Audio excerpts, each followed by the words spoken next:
పలకరిల్చు తప్పులకు తడబడి ఒక పక్క ఒరిగెన ఓంకారమూర్తి.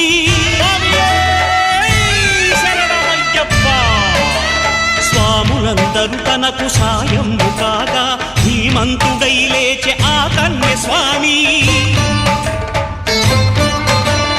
పట్టబంధము వీడి భక్తతతికై పరుగు పరుగున వచ్చె భూమిపైకి నరుడై.